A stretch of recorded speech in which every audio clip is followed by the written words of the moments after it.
तो शुरुआत में हमें एक प्लेन दिखाया जाता है जिसमें बहुत सारे मुसाफिर बैठे थे और ये प्लेन एक समंदर पर से होता हुआ अपनी मंजिल की तरफ आगे बढ़ रहा था। प्लेन के सारे मुसाफिर किसी भी खतरे से बेफिक्र होकर बातें कर रही थी और अपना सफर एंजॉय कर रही थी, मगर वो ये नहीं जानते थे कि कितना बड़ा खतरा उनकी तरफ बढ़ रहा है। तभी एक छोटी बच्ची अपने डैड से पूछती है कि हमें कितना वक्त लग जाएगा पहुंचने में। इस पर उसके डैड कहते हैं कि अभी हम समंदर के ऊपर से गुजर रहे हैं, बेटा काफी वक्त लग जाएगा। वो बच्ची फिर खिड़की से बाहर देखने लगती है। बाहर उसे कुछ ऐसा दिखता है जिसे देखकर वो दंग रह जाती है। दरअसल उसने आसमान में उड़ती हुई शार्क्स देख ली थी। फिर वो ये बात अपने डैड को बताती है कि मैंने आसमान में उड़ते हुए शार्क्स को देखा, जिस पर उसके डैड यकीन नहीं करते। कहते हैं कि शार्क तो पानी में होती है, तो भला वो उड़ कैसे सकती है। प्लेन में बैठा एक आदमी अपने कैमरा से बाहर की वीडियो बना रहा था।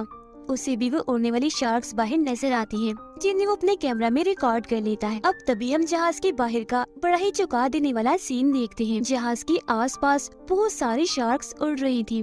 शार्क्स पर अजीब तरह के लोग भी सवार थे जिन्होंने फौज की वर्दी पहनी हुई थी। जिसके बाद शार्क्स पर बैठे वो लोग प्लेन पर कूदकर हमला कर देते हैं। पायलट्स को भी अपने सामने एक बड़ी सी शार्क दिखती है जो देखकर उनकी होश उड़ जाती है और फिर अगले ही पल वो शार्क सामने से उन पर हमला करके उन्हें खा जाती है। अब शार्क पर बैठे लोग जब प्लेन के अंदर आते हैं तो हमें पता चलता है कि कोई आम इंसान नहीं है बल्कि ये ज़ॉम्बीज़ हैं। लोगों में आते ही वो अंधाधुंध गोलियां चलाने लगती हैं, जिससे बहुत सारे लोगों की जान चली जाती है। वो ज़ॉम्बीज़ फिर बहुत से लोगों का सर ही दर्द से अलग कर देते हैं। कुछ लोगों के चेहरों पर जिस्मों के अंदर हथियार घुसा कर उन्हें बड़ी बुरी मौत देते हैं, जिससे प्लेन में हर तरफ खून ही खून फैल जाता है। ये सारा खून खराबा सिर्फ ये ज़ॉम्बीज़ ही नहीं कर रहे थे बल्कि इनके शार्क्स भी कर रही थी, क्योंकि वो भी इनकी तरह खूनखार और जालिम है। ये सब आदमखोर है। एक शार्क एक आदमी पर हमला करके बड़ी बेरहमी से उसे खा जाती है। ज़ॉम्बीज़ अभी भी नहीं रुकते, किसी का सर काट कर, किसी का चेहरा काट कर वो सबको बहुत बुरी मौत देते हैं। कुछ ही मिनट में वो प्लेन का ये भयानक नजारा बना देते हैं। अब जाहिर है ऐसा होने से प्लेन भी तबाह हो जाता है, और क्योंकि यही वो ज़ॉम्बीज़ और उनके शार्क्स करने आई थी तो मकसद पूरा होने के बाद वो यहाँ से चले जाते। अब यहाँ सवाल ये उठता है कि ये ज़ॉम्बीज़ और शार्क्स कहाँ से आई,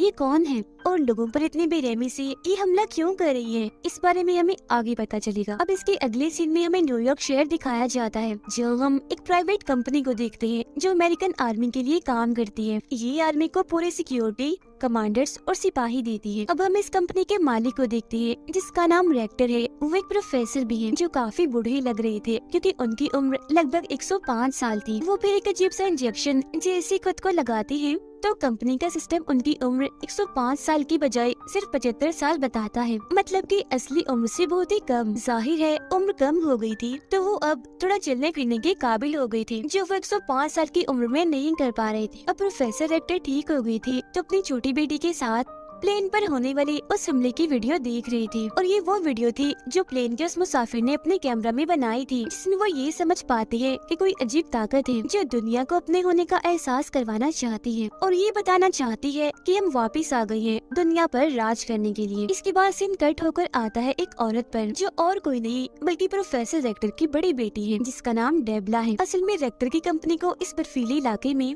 एक बहुत ही बड़े समुद्री जहाज के सिग्नल्स मिले थे, जिसे चेक करने डेबला यहाँ आई थी, क्योंकि कंपनी के मुताबिक ये जहाज 100 साल से भी पुराना है, जो जरूर नाजी फौज ने इस्तेमाल किया होगा, यानी हिटलर के दौर का होगा ये जहाज। फिर जैसे डेबला उस जहाज के पास पहुंचती है तो उसे देखकर वो काफी हैरान रह जाती है, क्योंकि आज से पहले उसने इतना बड़ा जहाज पहले कभी नहीं देखा था। वो फिर इस जहाज के अंदर जाती है चेक करने। यहाँ उसे बहुत सारी लाशें दिखती है जो खून में लथपथ थी, और फिर अगले ही पल देखते ही देखते बहुत सारे ज़ॉम्बीज़ वहाँ आकर डेबला पर हमला कर देते हैं। उन्होंने फौज की वर्दी पहनी हुई थी, मगर डेबला क्योंकि काफी बहादुर थी, लड़ना उसे काफी अच्छे से आता था, तो वो भी उनका काफी मुकाबला करती है। दो ज़ॉम्बीज़ को तो वो ऐसे ही टांग से ही मारकर दूर गिरा देती है। एक ज़ॉम्बी फिर जैसे उस पर हमला करने वाला होता है तो वो उसके सर में तेजधार चीज घुसाकर उसका खात्मा कर देती है, जिसके बाद वो सारे ज़ॉम्बीज़ जिन्होंने उस पर हमला किया था वो मारे गए थे।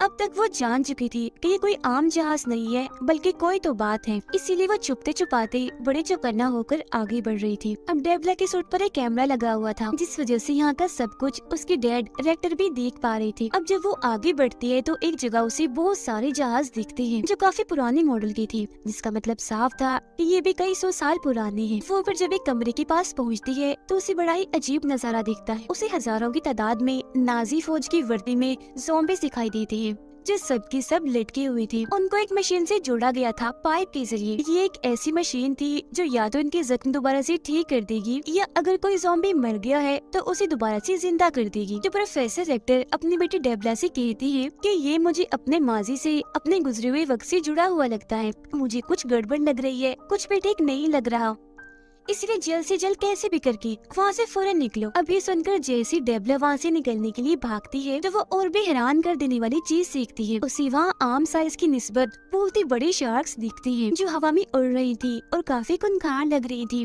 क्योंकि ये भी दरअसल ज़ॉम्बी शार्क थी। अभी डेबला ये सब देख ही रही थी कि तभी अचानक एक ज़ॉम्बी डेबला पर हमला कर देती है। ये ज़ॉम्बी असल में इस पूरे ज़ॉम्बी फौज की कमांडर है और क्योंकि वो काफी बहादुर थी, डेबला की निस्बत उसे लड़ना काफी अच्छे से आता था, इसीलिए वो उसे खूब मारती है और काफी भारी पड़ जाती है उस पर। वो फिर एक इंजेक्शन डेबला को लगा देती है जिससे वो फौरन बेहोश हो जाती है। मगर वो ज़ॉम्बी डेबला को मारती नहीं बल्कि उसे ऐसी जिंदा छोड़कर वो यहाँ से चली जाती है। अब जैसे उसे होश आती है तो वो यहाँ से निकलने के लिए बाहर की तरफ भागती है, जहाँ उसे आसमान में बहुत सारे शार्क्स उड़ते हुए दिखती हैं। मगर थोड़ी दूर जाने के बाद वो सारे शार्क्स इनविजिबल हो जाती हैं, यानी कि वो हवा में रहती तो है मगर सिर्फ दिखना बंद हो जाती है। और अब वो जहाज देखते ही देखते बर्फ के अंदर जाने लगता है, जिसके बाद वो भी इनविजिबल हो जाता है। अगले सीन में हम रेक्टर की कंपनी के लैब को देखते हैं, जहाँ पर डेबला को लाया गया था क्योंकि उसकी जान वहाँ से बचा ली गई थी। मगर जब से वो होश में आई थी वो ठीक महसूस नहीं कर रही थी। उसे अपने अंदर ज़ॉम्बी वाले सिम्टम्स लग रही थी, मतलब कि उसे ऐसा महसूस हो रहा था जिसे वो भी अब एक ज़ॉम्बी है। असल में ज़ॉम्बीज़ के कमांडर ने डेबला को जो इंजेक्शन लगाया था वो एक ज़ॉम्बी वायरस था, क्योंकि ऐसा करके वो डेबला को भी ज़ॉम्बी बनाना चाहती थी ताकि हर तरफ उनकी बनाई ज़ॉम्बीज़ हो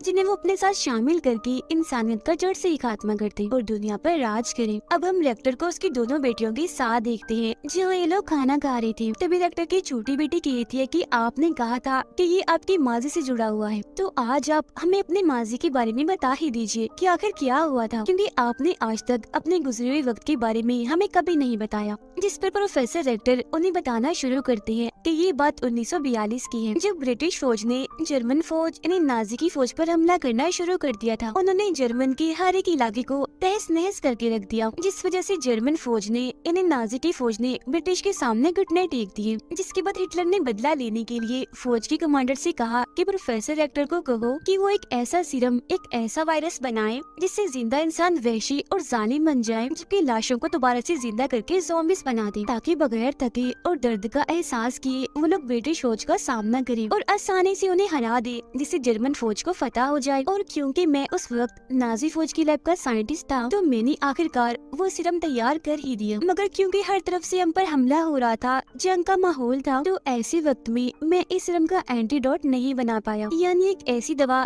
जिससे सीरम की असर को खत्म किया जा सके और लोग दोबारा से नॉर्मल होकर अपनी असली हालत में आ जाएं। सीरम यानी वायरस की तैयार होते ही कमांडर इसे इस्तेमाल करने का हुक्म दे देते हैं, जिस पर रेक्टर उन्हें ऐसा करने से मना कर देते हैं, क्योंकि ये वायरस तो बन गया है मगर इसका एंटीडोट नहीं बना, जिस वजह से वो सारे फौजी और लोग जिन्हें ये सीरम दिया जाएगा जो इस वायरस का शिकार हो जाएंगे, उन्हें दोबारा से टेक नहीं किया जा सकेगा, जिस वजह से वो लोगों के लिए खतरा बन जाएंगे।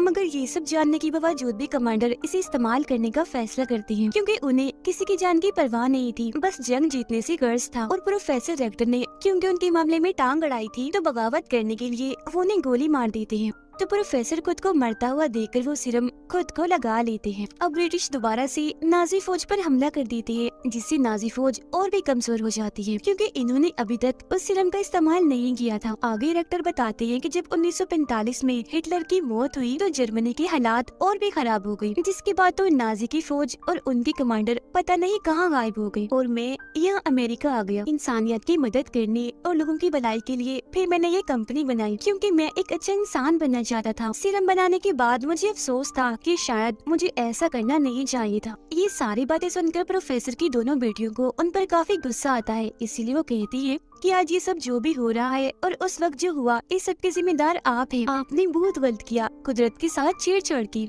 मतलब कि गॉड ने जैसा इंसानों को बनाया आपने उन्हें बदलना चाहा और मरने के बाद मुर्दा लोगों के साथ भी गलत किया, उन्हें ज़ॉम्बीज़ बनाकर। तो इसीलिए अब आप ही सबका कोई हल निकाल सकते हैं। इसके बाद हम देखते हैं नाजी फौज को जो ज़ॉम्बीज़ बन गई है और उन्होंने न्यूयॉर्क पर भी हमला कर दिया है, जिससे यहाँ पर ये बात साफ हो जाती है कि जो ज़ॉम्बी फौज और शार्क्स यहाँ पर आए हैं वो दरअसल नाजी फौज है हिटलर की, क्योंकि 1945 में गायब वो इसलिए हुए थे क्योंकि उन्होंने ये वायरस इस्तेमाल कर लिया था। है न्यूयॉर्क शहर में होने वाली ये सारी तबाही खबरों में दिखाई जा रही थी और इस अचानक हमले की वजह से बहुत सारे लोग मारे जाते हैं। अब यहाँ के अलावा ज़ोंबी नाजी फौज और भी कई सारे मुल्कों पर हमला कर देती है, जिनमें लंदन, जापान, कनाडा और चाइना शामिल थे। साथ ही शार्क्स आसमान में उड़ने वाले सभी प्लेन्स को तबाह कर रही थी, जैसा कि उन्होंने शुरुआत में किया था। ऐसा होने से सारी फ्लाइट्स बंद कर दी जाती है, मतलब कि हवाई सफर रोक दिया जाता है, क्योंकि एक एक करके बहुत सारे प्लेन्स तबाह हो गई थी। इन सारे हालात को देखते हुए डायरेक्टर अमेरिका के जनरल से वीडियो कॉल पर मीटिंग करते हैं, मगर बाद में इस मीटिंग में और भी बहुत सारे लोग शामिल हो जाते हैं, जिनमें प्रेसिडेंट, ऑफिसर, शार्क्स की डॉक्टर और कमांडर भी शामिल थे। अब इनमें से डॉक्टर बताती है कि शार्क्स हवा में इसलिए उड़ पा रही है क्योंकि इन पर कोई एक्सपेरिमेंट, कोई तजुर्बा किया गया है, जिसमें इनके जिस्म की कुछ चीजों को बदलकर इन्हें इस काबिल बनाया है कि ये पानी से बाहर हवा में उड़ सकती हैं। ये तजुर्बा बहुत ही बड़ा है, जिसमें शार्क के पूरे निजाम को उल्टा करके उन्हें आसमान में जिंदा रहने के काबिल बनाया है। और तो और जो इंजन उनके जिस्म पर लगाया गया है, उसकी मदद से वो जमीन से 4000 की बुलंदी पर उड़ सकती है। एक्सपेरिमेंट की वजह से शार्क का जिस्म इतना सख्त और इतना मजबूत हो गया है कि उनके जिस्म पर किसी गोलीबारी, बारूद का कोई असर नहीं होगा, जिसका मतलब साफ है कि इनको मारना नामुमकिन है। अगर हमें इनका खात्मा करना है तो हमें भी इन जैसे हैवान और राक्षस बनाने होंगे, जिन्हें हम कंट्रोल करके इन पर हमला करवाएंगे। ये बात सुनकर ऑफिसर मना कर देते हैं, कहते हैं कि इस मुश्किल से निकलने का ये कोई अच्छा हल नहीं है, जिसमें कि हमें एक राक्षस को मारने के लिए दूसरा राक्षस बनाना पड़े, क्योंकि अगर वो राक्षस जिसे हम कंट्रोल करेंगे वो हमारे काबू से बाहर हो गया, तब हम क्या करेंगे। मगर अमेरिका के प्रेसिडेंट और जनरल ये चीज करने की इजाजत दे देते हैं। वो रेक्टर को कहते हैं कि तुम्हें इजाजत है, बना लो राक्षस जो इन सब का खात्मा करते। एयरपोर्ट पर हम देखते हैं कि काफी दिन के बाद, क्योंकि फ्लाइट खोल दी थी तो काफी रश था और तो और फ्लाइट में देर भी हो गई थी,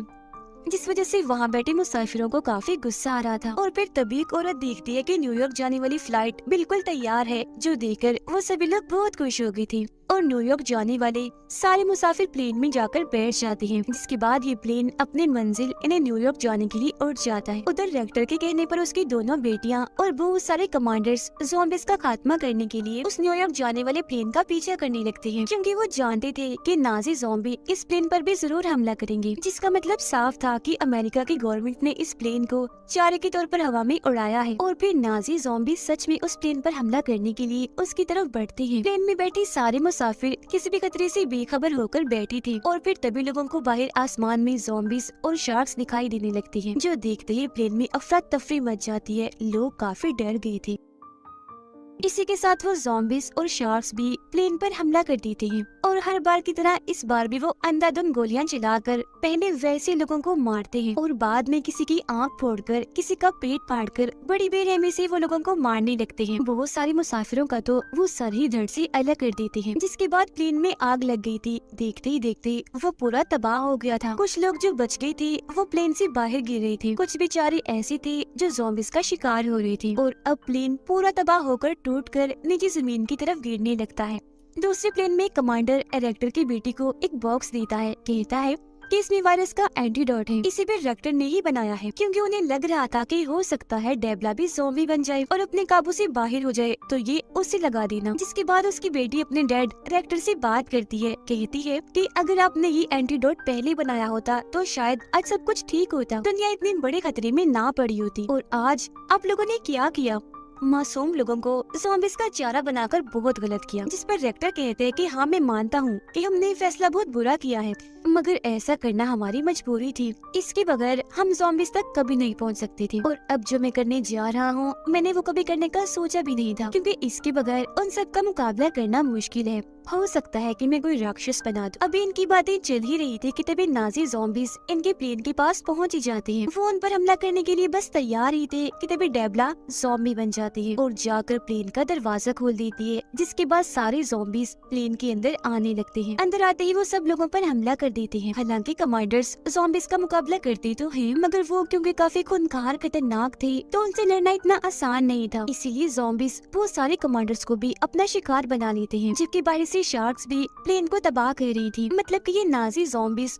पूरी तरह से इन पर हावी हो चुके थे। अब तभी डेवला, जो पूरी तरह से ज़ॉम्बी बन गई थी, वो कमांडर्स के लीडर को गोली मार देती है, जिसके बाद वो बाकी के कमांडर से भी लड़ने लगती है। ये देखकर रेक्टर की बेटी जल्दी से वो एंटीडोट निकाल कर अपने बहन डेवला के गले में लगा देती है। अब तभी हम बाहर का नजारा देखते हैं, जहाँ तभी अचानक से एक काफी बड़ी शार्क आ जाती है, जो इन शार्क्स की निस्बत काफी बड़ी और ताकतवर थी। वो अब एक एक करके इन सभी ज़ॉम्बी शार्क को मार रही होती है। तब यहाँ हमें पता चलता है कि ये शार्क असल में रेक्टर ने ही बनाई है और वह इसे कंट्रोल कर रहा है, क्योंकि उसने कहा था कि मैं भी राक्षस बनाऊंगा, यानी कि राक्षसों को मारने के लिए उसने राक्षस बना ही दिया। रेक्टर शार्क को कंट्रोल करके गोलियों और बॉम्ब्स के जरिए उन शार्क्स को मार रहा होता है।